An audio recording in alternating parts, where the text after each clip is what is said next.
Sa karagdagan pa nating mga balita,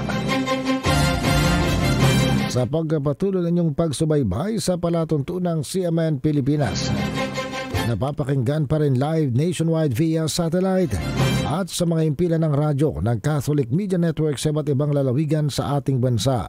Araw na po ngayon ng Martes, ika-13 araw sa buwan ng Febrero. Samantala, pakinggan po natin ang pag-uulat mula naman sa himpilan ng DCSB, ang Spirit FM, CMN Calapan, Oriental, Mindoro. CMN Live Nation. Dennis Nebrejo, magandang araw sa iyo. Magandang araw kasama Ariel, magandang araw Pilipinas.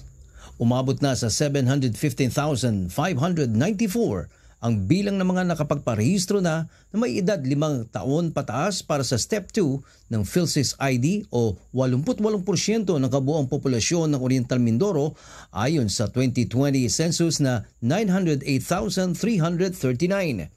Ito ang iniulat ni Supervising Statistical Specialist Donna Marie Mobe ng PSA Oriental Mindoro sa isinagawang press conference kahapon sa kanilang tanggapan sa lungsod ng Calapan.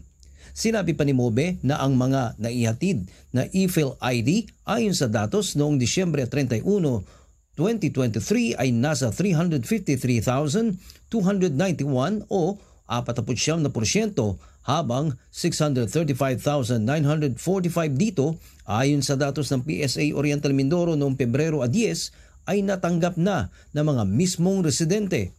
Samantala, patuloy pa rin ang ginagawa nilang registration on wheels sa mga barangay sa lalawigan upang makatulong sa pagpaparehistro ng mga mamamayang Mindoreño. Ako si Dennis Nebrejo ng CMN 104.1 Spirit FM, Calapan City, nagulat ng live para sa CMN Pilipinas.